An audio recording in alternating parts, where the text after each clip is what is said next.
So today we're going to be talking about this new suspension of lumber imports going to China from the United States. So basically China is retaliating with some trade war anti-tariff measures or retaliation measures, however you want to say it. So basically China is looking to the United States and basically giving them the finger on their lumber, like saying, hey, we don't want your lumber anymore. We're going to suspend all the imports that are coming from your particular nation on this. Now, this is pretty harsh for the United States because the United States doesn't really have a whole lot of room where they can back down on their exported items. Like, pretty much we need to export as much as we can because we're in a trade deficit. Ultimately, we import more than we export, and if we have any situation in which a nation is saying, hey, we don't want any of your product anymore, that's not going to be very pleasant on our economy or on our industries that rely on those exported items. So a lot of times when I see articles like this where it's talking about the lumber industry itself and talking about how China is going to suspend the lumber imports, I didn't see anywhere in the article, and I haven't done a whole lot of research on it because really this information has just come out in the last 24 hours. I don't see the word timber being used. Now, these are two different products that a lot of times I think people associate as the same thing. Lumber and timber. So like timber is the trees, like before it goes through the process of being milled down into a board. So you have timber sales and then you have lumber sales. And again, these are two different industries, although they're very similar and somewhat correlated to each other. They're not exactly the same industry that a lot of people would put, like, you know, under like an umbrella industry, like, so to speak, like the forestry industry or forestry products. So when I think about like timber sales, and when I think about that being an individual industry by itself, timber is a huge agricultural exported product from the United States going to other nations, and mainly the Asian nations, like going to China. They buy these logs, mill it down into other products, and then send it back to the United States. Now, typically it doesn't come back as a building material like lumber or plywood. I mean, I guess it could, but that's not generally what is done. Most of the building materials are manufactured right here in the United States.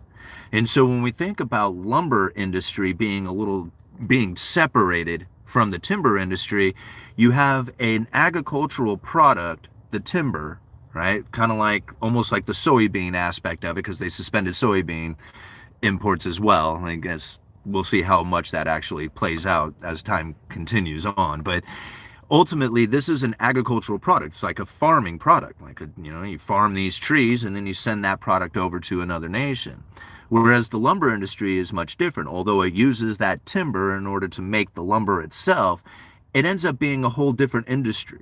In that the idea that there are building materials that are imported into the United States come from Canada, they come from Brazil, they come from Germany, they come from a lot of nations out there that send building supplies like plywood and milled up lumber into the United States. But ultimately, that's a pretty small amount when you consider what the production of the building material itself can be done within the United States. Like, domestic supply of building materials is well established and well functioning here in the United States. Like, we don't have any problems producing building materials here.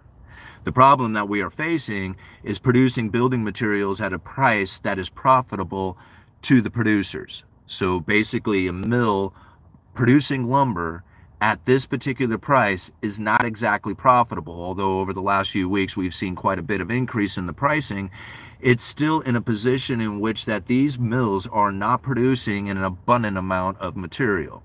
They are producing just what is like a very small limited amount of material, just enough that is selling right now because there's not a lot of demand. So as people incorporate this idea that, oh man, these tariffs, all this condition that is happening outside of the United States or these trade wars, I think they have a tendency to forget that the United States itself can produce all the lumber that we need, right? Can we produce it at a price that is going to be profitable for people out there to purchase at that, at that higher price? That may not be the case. right? Imported items definitely finds that market price where, hey, if they can produce it cheaper, then you're going to have to figure out how to be more efficient or figure out how it is that you're going to be competitive against these foreign producers out there. However, if the foreign producer is being subsidized and producing an abundant amount of material and then trying to dump that abundant amount of material into the United States because we're paying a higher price for it, this creates a problem that the United States is now accusing these nations of dumping cheap lumber and screwing our domestic suppliers. And so this is the concern that is being, pushed out there, is that the idea of putting like these high tariffs on these imported building materials coming into the United States will support the United States mill operations. And this is true. Like, I believe this to be the case. But I think a lot of times people misunderstand that a lot of the mill operation that has taken place within the United States are Canadian-owned mills. Like, I don't know how many people know that. I believe Interfor, I don't know if it's still the case because Interfor has gone through quite a bit of changes over the last, year or so, even 2 years. But there was at one moment, or at least a moment in time, in which Interfor, a Canadian company, very prominent within the mill production, very, one of these big time mills, had more mills operating in the United States than they did in Canada. Right? See, again, this is something that I don't see a lot in the articles that are being written out there. How many of these Canadian mills are now operating in the United States, avoiding the tariffs? And I guess a lot of people could say, see, this is what ramps up production within the United States. They're bringing production back to the United States. And I'm thinking, yeah, they are. But who's profiting from this if it's a Canadian-owned mill? Right? Cut our trees, sell it to us, and then they take the profits. And so this is something that is taking place right now, and not a lot of people are thinking about that or talk about it. Like, I hardly ever find an article that says that. All kinds of articles talking about how lumber prices is going to go skyrocketing because of 25% tariff, but very rarely do I ever see how it is that the mill operations within the United States itself has been in curtailment for the last year. They could ramp up production easily if the price was there. Right? If prices move up, then what we are going to find is production going to be ramping back up in order to take advantage of those higher prices. Now, they're not going to ramp up production if there's no demand for it. So if the demand is backed off, like the builders are not there to, increase the demand for lumber, then that doesn't incentivize the mills to go in there and create the abundance of inventory that would then basically be price supportive, to keep the prices from moving up any further. This is a very dangerous position that we are now facing. Right? Until we find where it is that the equilibrium is found, right? Like how much demand for lumber really truly exists, how much of this demand for lumber is going to be ramped up in production of the United States that has been pushed back on their actual production. There have been curtailments. All this issues with Canadian lumber being, getting this tariff put on it, the confusion that is now wrapped up within this market is just extreme. Nobody knows what's going to happen. And so when you have uncertainty and confusion taking place, well, then you have a lot of people who will end up backing off on a lot of their activity that they're planning on doing, simply because they want to have more certainty within the market. Like if they have the opportunity to get a better interest rate going into the future, they might back off on taking out a loan today.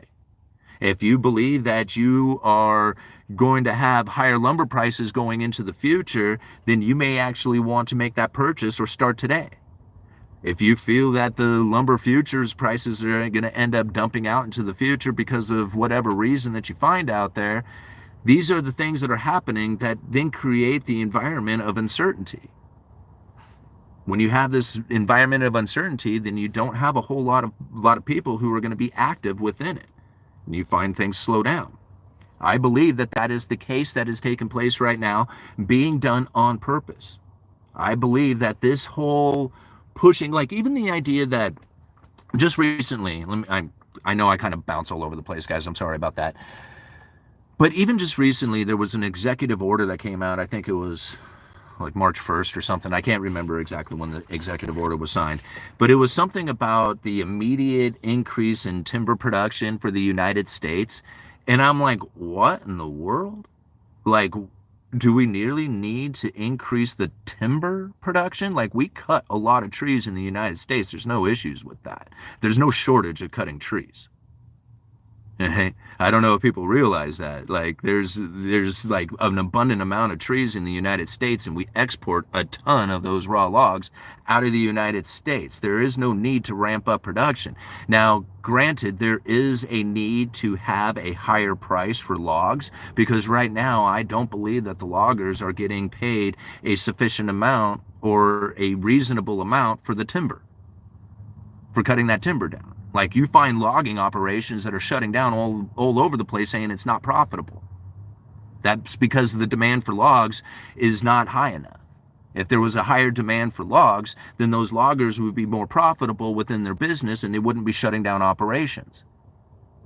See, right, here's another way that I can almost prove it. My brother, right? This was something that I was going to hold back because I don't have any kind of real, like, way to prove this information, so it's just anecdotal and it's just hearsay.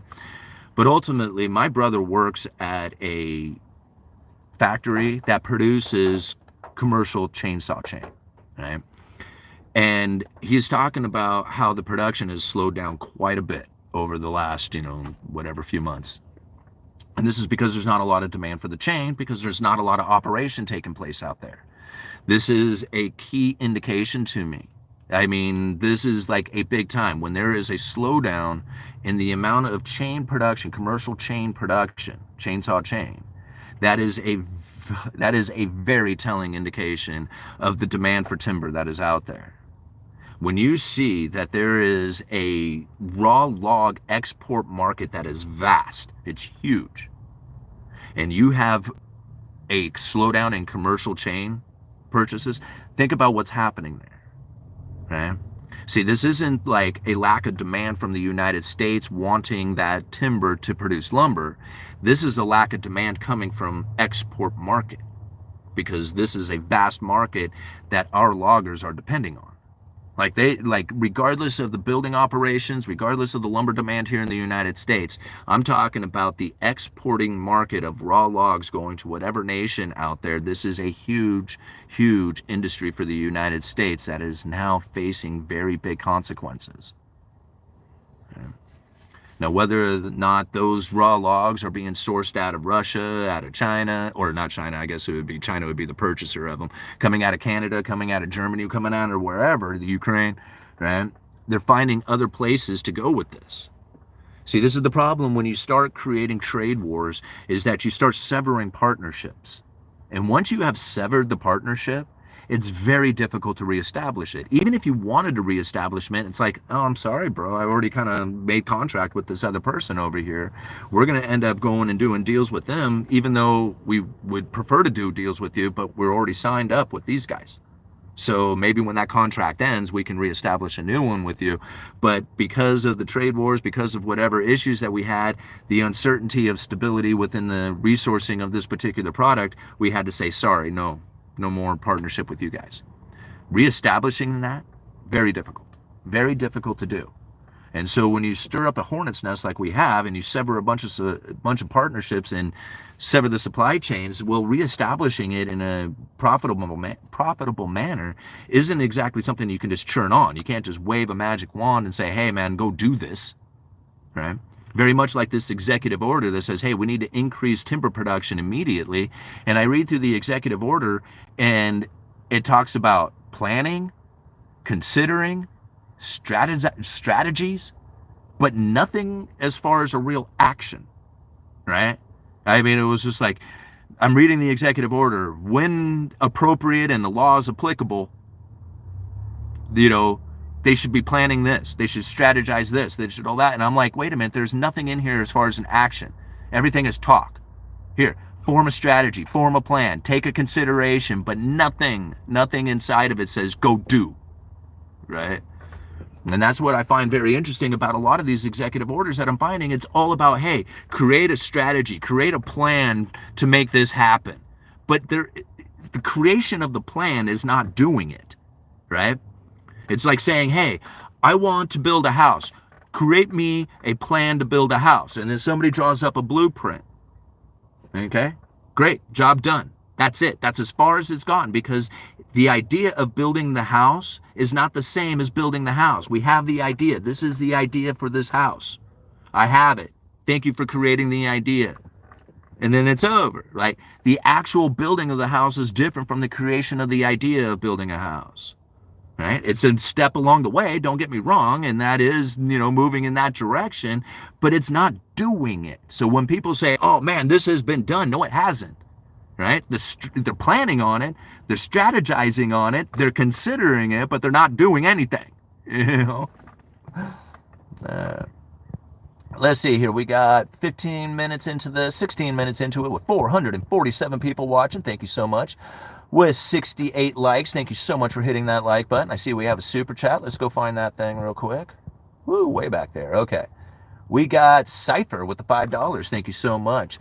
That ship that comes to Ketchikan, Alaska to pick up floating trees from logging goes to China.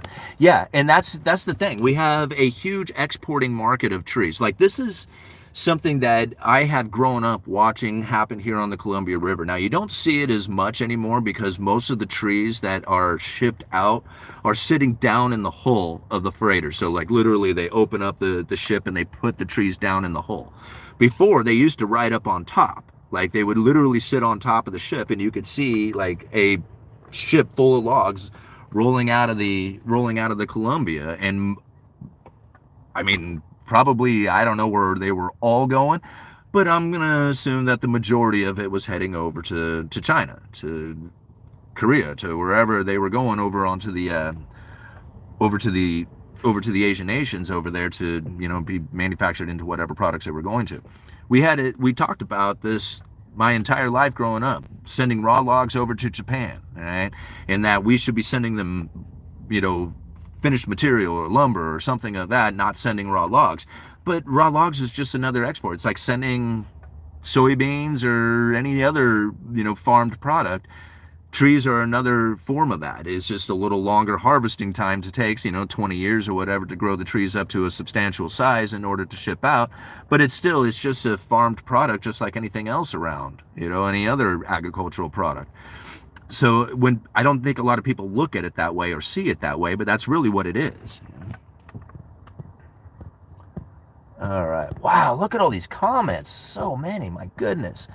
All right, let me cruise it back up here a little bit, and we'll start with Rick here. The almonds in California look good in 2 weeks. Our bees are coming back to Florida. All right.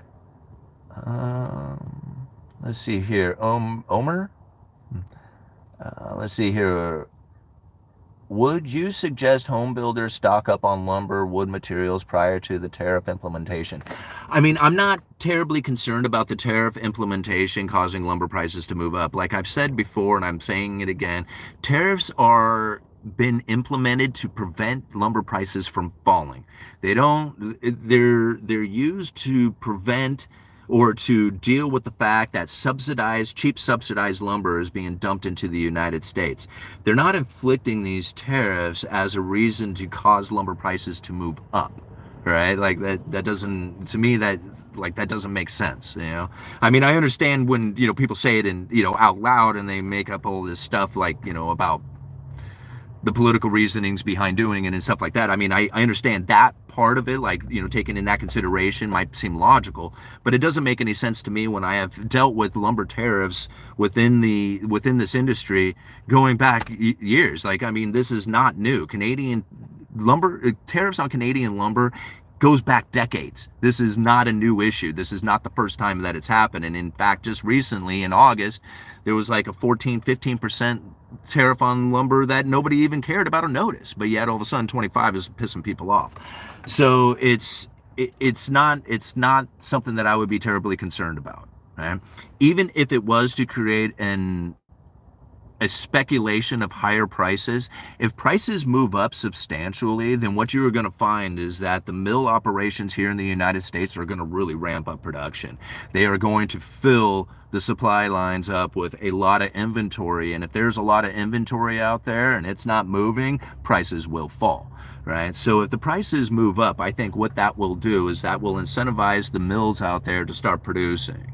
Now, if there's not the demand, if the demand does not show up, like basically if the home builders are not showing up to buy that lumber, then they're going to back off on the production again. Just because the prices moved up and they ramped up production to try and take advantage of the higher prices doesn't mean that that stuff is going to be moving. And if it doesn't move, then they're not going to produce, right? Because they want to produce stuff that's moving. That's like lumber mills want to produce. They want to run a lot of material. They want to produce as much material as possible. I don't know, like some people are like, oh, they're just going to back off so that the prices go up on purpose. That's not what they do. They want to move volume.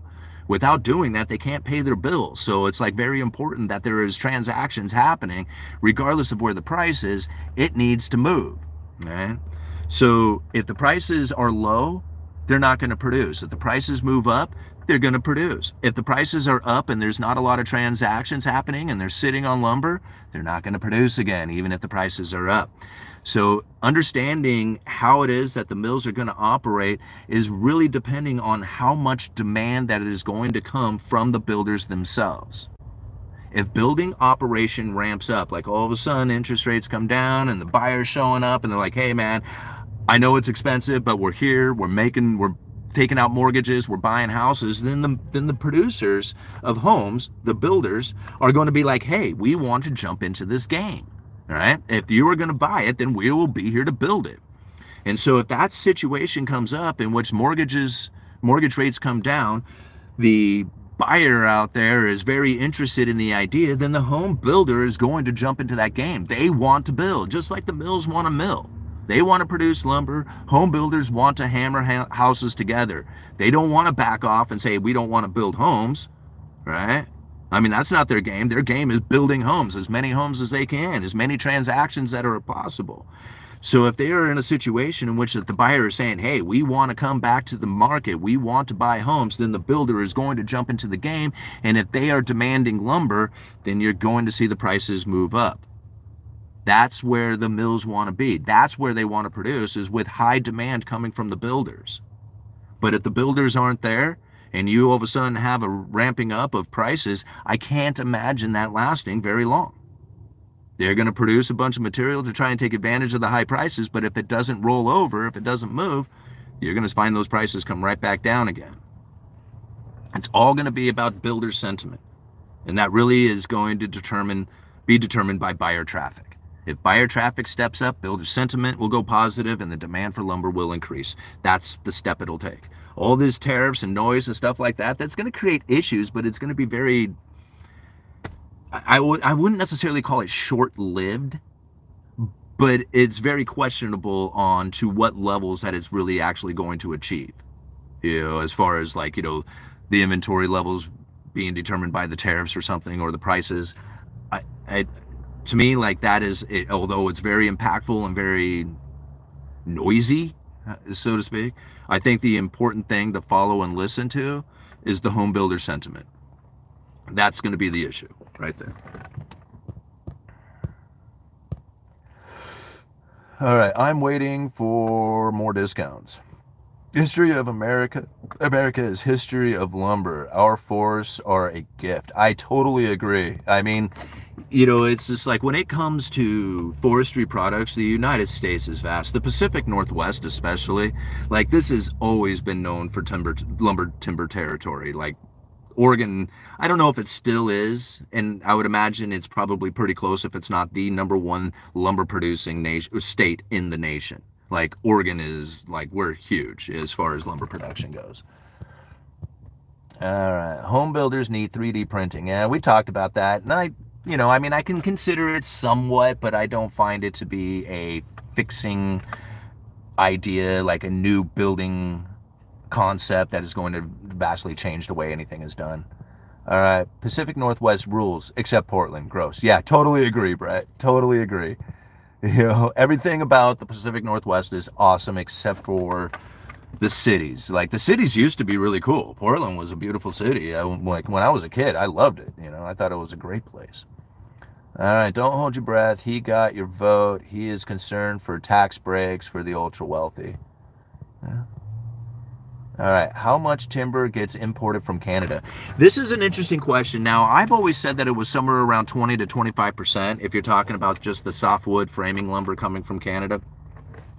But I was listening to my girl Keta from Madison's Lumber Reporter. If you guys want some really, really good lumber reporting information, you got to follow Madison's Lumber Reporter, right? Madison's Lumber Reporter. Keta, she's out of Vancouver. She owns a company that basically does reports on mill operations, price levels, volume levels, stuff like that. There's a lot of people who will follow a company called Random Lengths that produces this same type of analysis and information. And I find that Keta's Madison's Lumber Reporter is as good, if not better, than Random Lengths are. But she's not, Madison's Lumber Reporter is not nearly as popular as Random Lengths are. But she has a great YouTube channel, and she's been putting out some really good content recently talking about the lumber tariffs and stuff like that. So if you really want to get some really good deep inside information about lumber mill curtailments, lumber futures and stuff like that, you really want to follow Madison's Lumber Reporter. In fact, I will go and find a link for it, and I will put it down in the description of this video. That's how much I really respect and appreciate Madison's Lumber Reporter and Keta for what she does. She's excellent information. All right, let's take a look at some of this. We got $4.99 coming from Robert Shields. How much time do I have? All righty, guys, I got a few more here. All right, Robert Shields with $4.99. Because of lower lumber demand, it's a good time to impose tariffs to allow us U.S. mills to get a current biz and ramp up if demand increases. Yeah, and I'm not disagreeing with that, with the idea of creating a situation in which that the domestic mills can ramp up production and be able to produce and sell at a profitable price. I understand all that part of it, but again, I don't know how many people are considering how much Canadian mill operations are taking place in the United States. They're going to avoid all that stuff, and they get to take advantage of the higher prices as well. So, all right. Felix the Cat 69, $10. Thank you so much for the super chat. All right, UE, I would love to hear you talk about something you hate. What ifs? All right. Yeah, I know what ifs. Okay, what if they revalue gold to 3,000 versus 30,000? I am trying to understand what reset might look like. Appreciate you and your followers. Well, so ultimately it sits on a balance sheet as an asset at a much lower price, right? And so if you were to revalue it on the banks, like on the Fed's balance sheet, then all of a sudden they would have an asset that's worth a hell of a lot more, and their assets to liability issue would be much different. I don't believe that would be a case. The only thing that I could ever imagine that a revaluing of gold to a different level is if you plan on leasing it out, right? And then in that case, I don't know if that would necessarily be the appropriate position to try and take, as far as leveraging your asset out there to try and ramp up money so you can go and do government spending or something of that nature. To me, that's a very dangerous way to go about it. I think it's great conversation to talk about and stuff, but the reality of it, I think, is probably far-fetched, not going to actually happen. Although credible threats of it and the talking points about it and stuff like that could probably be very interesting to try and communicate and theorize on. But ultimately, I just don't see where that would happen. Given ideas of the sovereign wealth fund, which again is just a concept. It's a what if at this point. They're coming up with the idea and the strategy for it. This might be one of the operations in which that if you were to do that, you could leverage it up and then use that leveraged, asset to then purchase other items or do, government spending or do something of that nature with it. But again, I think to try and sound reasonable on it, I just don't think it's happening. I think it's more talk than anything.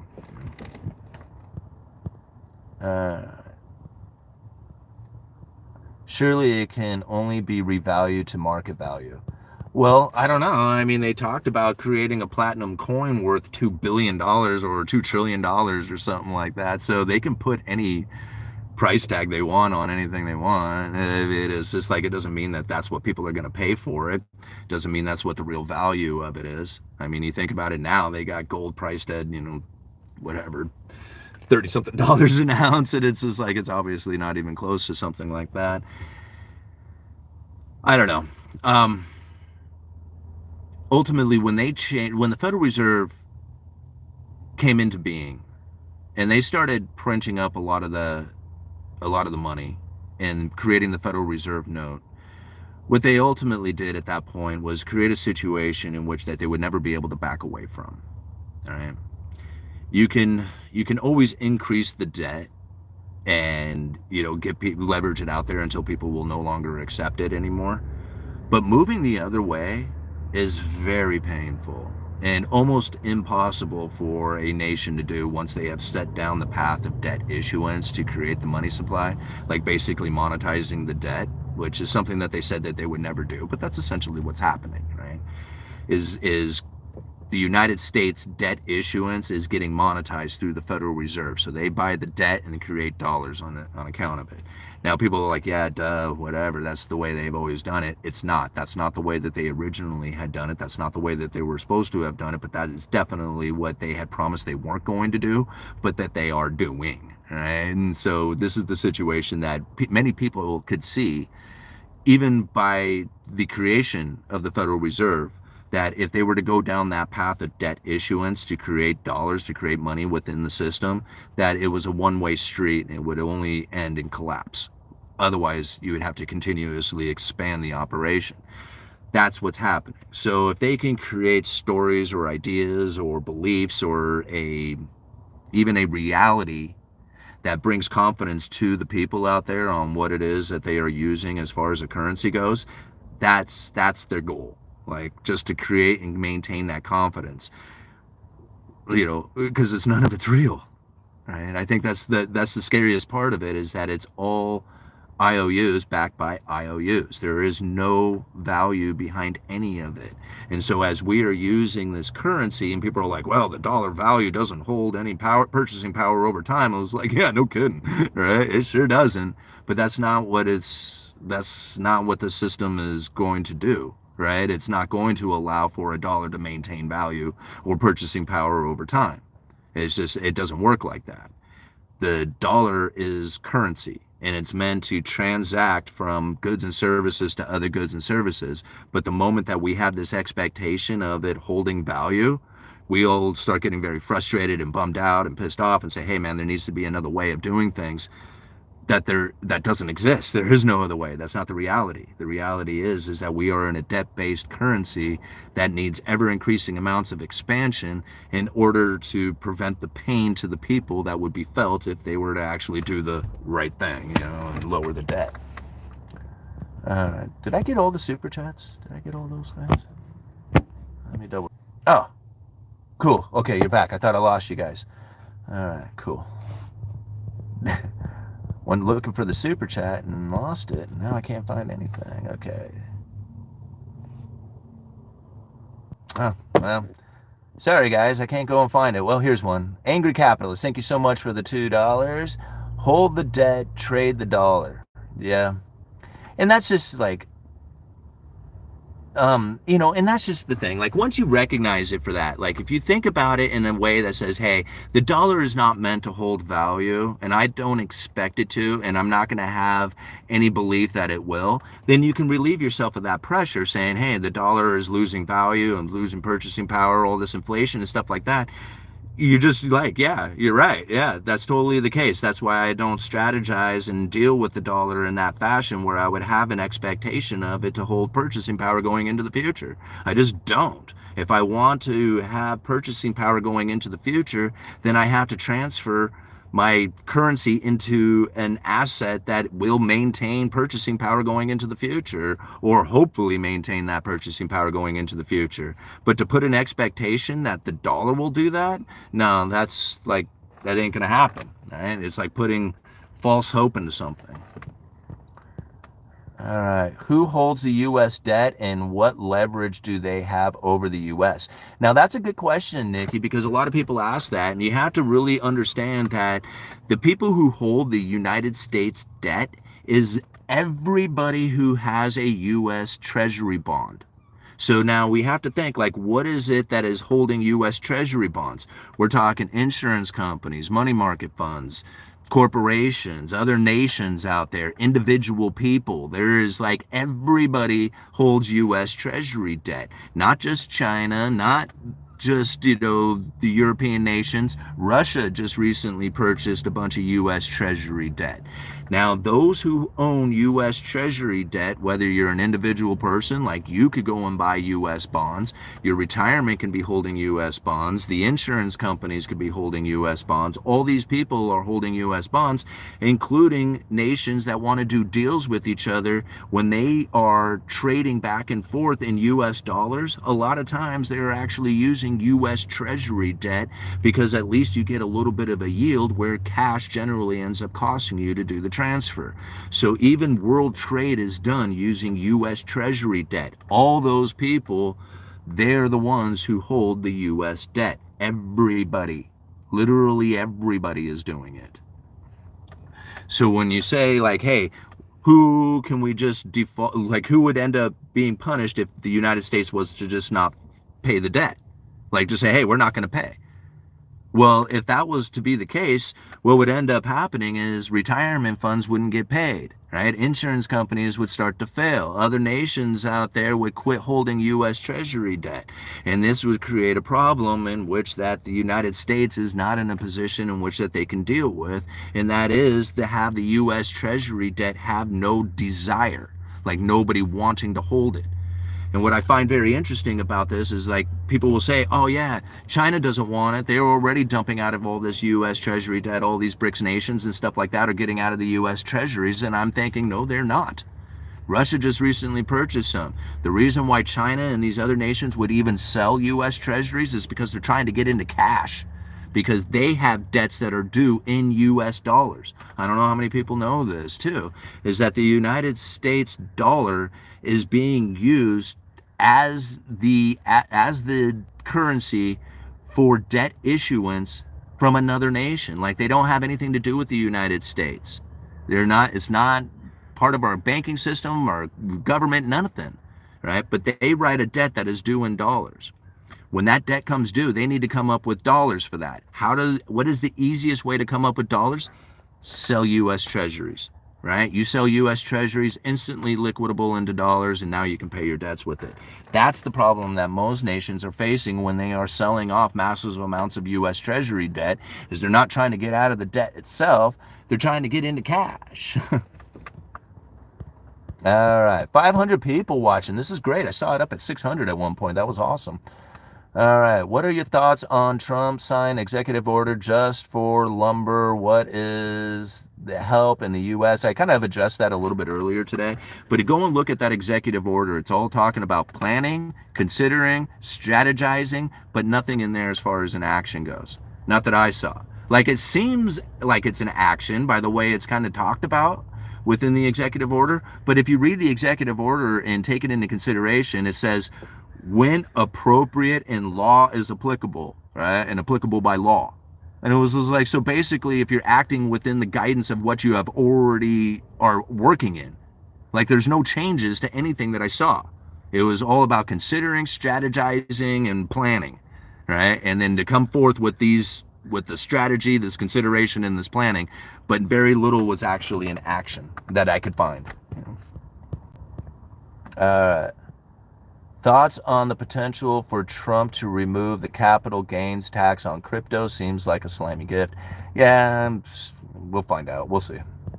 Again, like all this stuff, like it's hard to think what is going to happen if it's like, I mean, how about this? What if they write off all the student loan debt? How long have we been talking about that? What if, right? I mean, it was just like I do not consider that to be an actual thing that has taken place, although some people do have their student loans debt written off.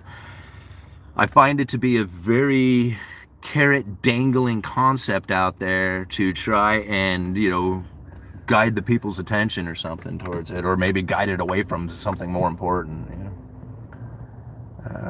What currency do you expect to rise? I don't. The US dollar, there's nothing that can beat the US dollar, and there's nothing that can rise. You understand that, right? Like, once you understand Gresham's law, then you will know that there is nothing that can come up and compete against the dollar. That can't happen. And the reason why, here, just think about it like this. Can you introduce a bad currency? Like, here, let me introduce a currency that's worse than the United States and be confident that people are going to use it. Like, no way, right? Nobody's going to introduce a bad currency into the system and expect people to use it. They want a good currency.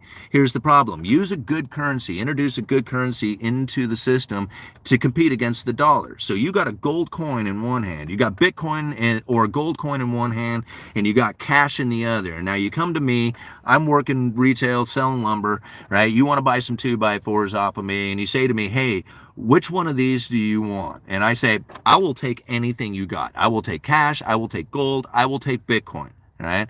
Because, I'm accepting of all currencies, hypothetically speaking, right? Now, are you honestly going to hand me some Bitcoin or gold when you could hand me cash? I mean, seriously, like, would you honestly give me Bitcoin or gold when you have fiat currency sitting in the other hand that I'm willing to accept? Probably not. You would probably give me that fiat currency, right? Because anybody who understands good currency or hard money or, sound money is not going to be holding the fiat currency and giving that up when the person on the other side of the counter is willing to accept fiat currency. So what's going to end up happening is what Gresham had noticed literally in the 1500s was that good currency will be hoarded away, while the bad currency moves into the economy and is used for circulation. He noticed this from coin clipping. So back in the day, what was his name? John Gresham? Robert Gresham? I can't remember Gresham's first name.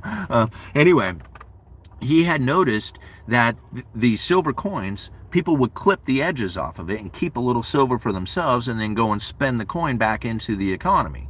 Well, he noticed that in the commerce, in the economy, it was clipped coins. Well, all the unclipped coins got hoarded away because they held more value than the clipped coins did. And so this is where he noticed that good currency would be hoarded away, literally chased out of the circulation by the bad currency. So if you had these clipped coins, you would probably push those back out into the economy and keep the unclipped coins for yourself. This is what Gresham had noticed literally, like I said, like hundreds and hundreds of years ago. And so this is the same thing that's going to play out today. You're not going to be able to introduce, okay, I still got time. You're not going to be able to introduce gold or Bitcoin or even a good currency into the system so long as the bad currency, the US dollar, is being accepted, right? Because people will just use the US dollars and then hoard away the good currency. So there is nothing that can rise. You can't rise into power. The dollar can collapse, could collapse completely, like failure. Nobody wants it. Dollars floating around in the street, people lighting them on fire and throwing them into their fireplace. If that was the situation, then something called Thayer's law will kick in, where the good currency will chase out the bad because the bad is no longer accepted. At that point, gold or Bitcoin would be the only thing that is going to be used because it would be the only thing that is trusted, and Bitcoin on that sense would be much lesser than that of gold and silver. Right? Because gold and silver has 5,000 years of tradition behind it, where Bitcoin is just is brand new, right? So even in that sense, that if there was a total collapse of the US dollar and Thayer's law was to kick in, then you're not going to find another currency from another nation out there that is going to be the rise to power, because in order to rise to power like that, they would have to have the confidence that the United States has acquired and that their US Treasury debt will be paid. China? Like, can you trust China to pay their debt? Can you trust like Russia or any of those BRICS nations, Brazil, South Africa? Like, I mean, are you going to trust them on the level to say, hey, yes, please give me your bonds so that I could hold on to those for my retirement because that's how much I trust you? Like, that's literally what, a rise of another nation's currency would have to do. I don't see it happening, right? So I don't still see it. There's nothing competing against the dollar, and there's nothing that's going to knock the dollar off its throne. At some point, it will fail, but I don't see that happening. I don't see it happening now, and I don't see it happening anywhere in the near future, right? Even in the distant future, I don't see it. And it would take like literally a collapse of all confidence and people dumping dollars out in the street and dumping U.S. treasuries, and the dollar, like the U.S. treasuries not getting paid and they're defaulting, and just like total chaos. Right? Such a what if that is just like, it's not even like, I don't even think it's like reasonably even possible at this point. And I mean, it could happen, but I don't see the evidence of that taking place. Just think about how the credible threat communications affect retail investors. Absolutely. Absolutely. It's by far probably it is now the key tool of the Federal Reserve. And from what I can see now, the government as well. Like just this, executive order with planning, strategizing, and considering, but no real action taking place. These are credible threats, right? Immediate increase in timber production. Executive order, immediate, right? And I'm reading through it, and I was like, there's nothing immediate about this. In 60 days, you got to come up with a plan. And in 190 days, you got to come up with a strategy. It was like, this doesn't have any action attached to it, I remember 2008 pretty well. I bought in 2010. Lots of people lost their asses in real estate. Yes, they did, Wayne. You're absolutely right. To me, that seems like a weakness in the dollar. The yen rising and the euro rising, isn't it? It's not a matter of it rising. It's a matter of them being able to issue out enough of that asset that the world would be able to buy it and then perform the transactions that they are looking to do. It's not that there's not another nation out there that has the confidence of the people to say, hey, yeah, I put all my retirement fund into your sovereign debt. That's not the problem. The problem is that particular nation issuing out enough of that sovereign debt to compete against the amount of U.S. Treasury debt that exists out there. So it's like, they're like, hey, we can compete against the U.S. dollar. We have the confidence that the U.S. Treasuries have. We have all the same things, and in fact, we have it better. And then here it is. We got a little bit of it. There you go. Now, we're going to compare this to a giant swimming pool full of U.S. Treasury debt out there. But we have some, too, that you can use in the same fashion. And it's this much of it. Here you go. And if you want more, we're probably not going to go that much deeper in the debt. We might do a little bit more, but we're not going to go into deep debt as like the United States has done. Oh, no. Like, they're the greatest debtor in the history of time, and they've produced a lot of U.S. Treasury debt that people can now use and hold and have on their balance sheet. And although we're a great nation with, a very strong economy and the confidence of the people, we're not going to issue out that much debt. So, but we do have this little bit that you can buy and use. Okay? And it's rising. Right? But it's not enough. That's the problem. It's not enough of it. And that's the problem that all these BRICS nations are going to face when they say, hey, we're going to take over and we're going to compete against the dollars. It's like, you're not. Because none of you nations want to go into debt as deep as the United States has done, because every one of you BRICS nations want to be a producer saver, which means exactly opposite of that. So no, they're not going to produce a currency that can compete against the United States dollar. It just can't. The United States dollar has to fail completely. Once that has happened, then you can have another nation step up and, you know, say, hey, we're the cool country now. We're going to issue out all the currency, and we're going to go into massive debt, and you're going to buy our debt because you're going to have the confidence that we're going to pay it back. That's what it's going to take. What time is it? I gotta go, guys. This was so much fun. I really enjoyed this topic. We got a bunch of people out here watching right now, too, with 615 people watching and 180 likes. Please go hit that like button. By hitting that thumbs up, the YouTube algorithm will pick up this video, spread it around for more people to see. Help support the Uneducated Economist by hitting that thumbs up button. Thank you, everybody who has supported the Uneducated Economist with the super chats and the PayPal donations and all the great comments and support for the channel. Everything you guys do, I can never thank you enough for it. Uneducated Economist, you guys let me know.